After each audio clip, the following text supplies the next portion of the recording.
I sense there's something. There are things that are murmuring under the discussion on the right. It seems to me that me at any rate, very, very uncomfortable, very worried.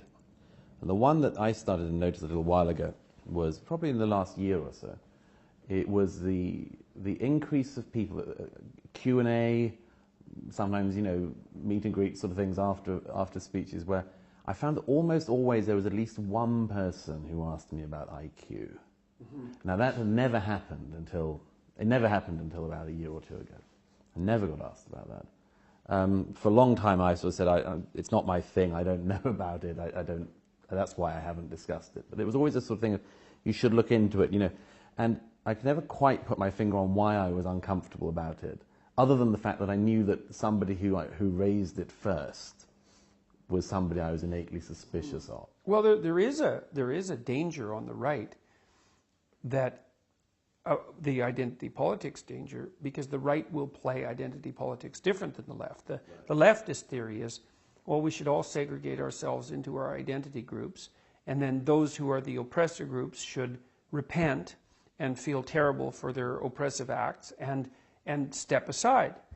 And that's one way of playing identity politics. But another way of playing identity politics is, to hell with you.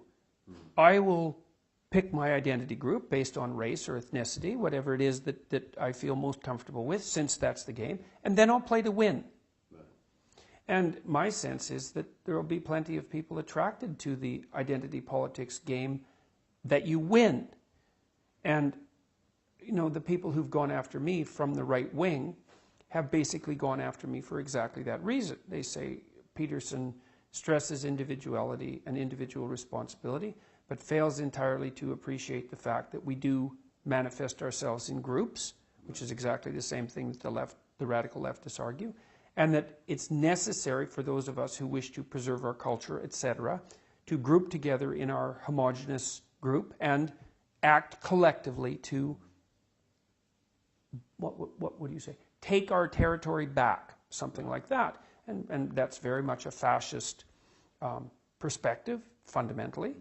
But it's if the fundamental game is identity politics, it isn't obvious why the logical choice is to lose.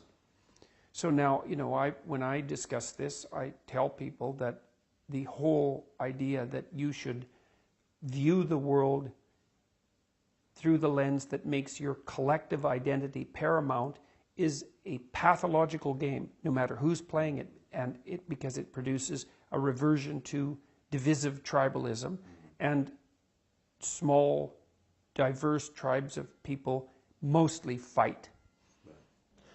But why do you think the IQ and the IQ differentials question has become a sort of such a edge issue for some people? Why that one? Well, the IQ literature in general is a what would you call it? It's an ethical nightmare. Sure. I think that the right-wingers who are using IQ as a lever use it to buttress claims of ethnic and group superiority. Yeah.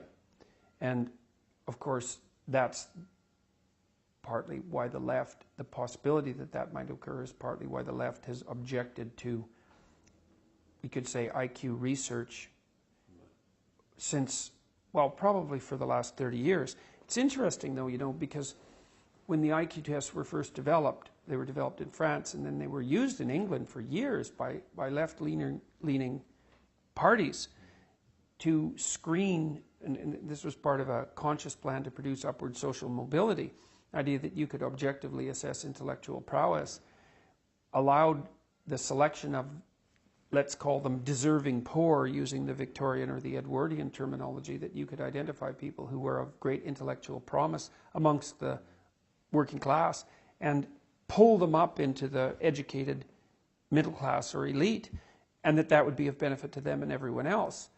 But the problem with IQ tests is that they do produce group differences. Yeah. And that's unbelievably complicated and horrible. Yeah. And it's complicated because it isn't obvious how you should group people if you're going to do group analysis of IQ. So, for example, there's more genetic diversity among Africans than there is among the remaining, all the other human populations. So exactly who you put people in the bin of, how you put people in the bin of black, Caucasian, and Asian, let's say, which are generally regarded as the three major racial groups, that's far from obvious. And so that's a basic scientific conundrum that's right at the bottom of the IQ problem. But if you use the typical groupings, you do get ethnic differences. And that starts to become extremely problematic, because the question then is why? And with the answer to that is we don't know. And some of them, like, so you think, well, the most commonly discussed ethnic difference is the propensity for people who are defined as black, the way that Americans define black, to perform more poorly on standardized tests. And so then the accusation is that the tests are somehow biased, or that there's socioeconomic factors at work, or perhaps at the bottom of the desirability hierarchy that there are biological factors at work, and no one has nailed any of that down. If you give that data credence, then it leaves you with the terrible question of what do you do about those differences and how do you conceptualize them? But it can also be used as a justification for a kind of racial hierarchy. Yeah. But then if you reverse it, you see the reverse problem emerging with the issue of Ashkenazi Jews, because they're overrepresented in most positions of competence, let's say, and authority. Radically overrepresented, especially at the top. And unless you're willing to posit something like IQ differential that will account for it, you have to come up with a conspiratorial theory. And so with IQ, this is the thing about IQ research, is that no matter how you interpret it, you're basically screwed. Yeah. And it's partly because the facts of the world don't necessarily line up with our a priori moral desires. Because what we would really like would be for there to be no important differences in important function across all the groups that people are put in or identify with. But it doesn't work out that way. One of the problems that I've been thinking about it for a while, it's such an edge issue, and it's, as I say, I sort of fear it coming in somehow to a much more mainstream position unless there's an attitude taken towards it. Obviously it seems that the left has been trying for a long time, and other people have, to just keep it away, as you say, since the bell curve at least, and for time before that, to just keep it away as a discussion. It's obviously bubbling away, and so it seems that you have to find some attitude towards it, other than well, the fundamental problem is that the best predictor of long-term life outcome is IQ.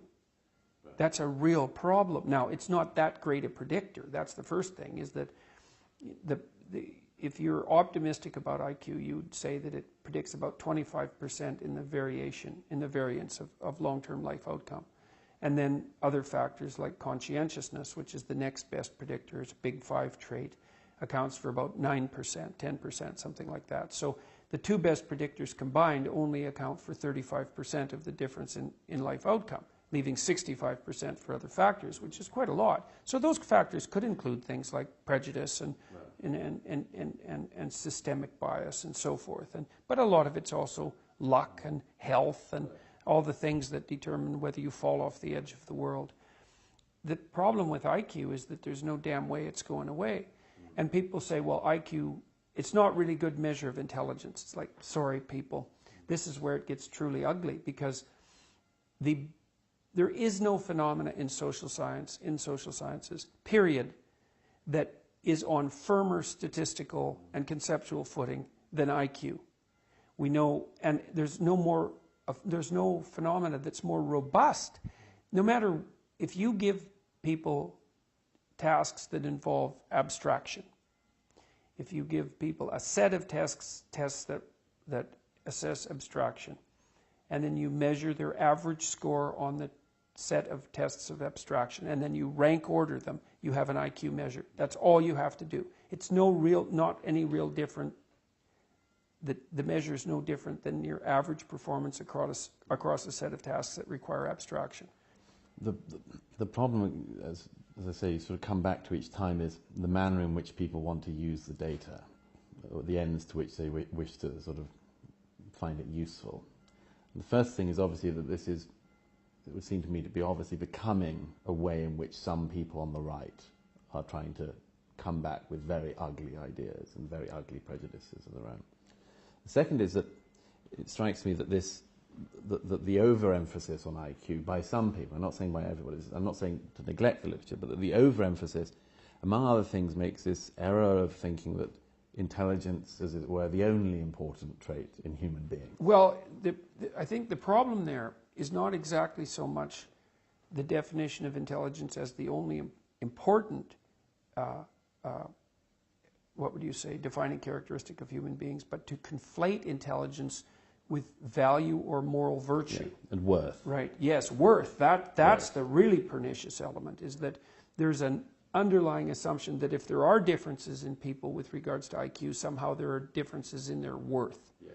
And there are differences in their economic worth, you know, so, but that doesn't mean that there are differences in their intrinsic worth. And that's something that has to be very, very carefully laid out. The novelist Ian McEwan once said that all readers have to at some point contend with the awkward fact that some of the nicest people they know have never read a book. Right.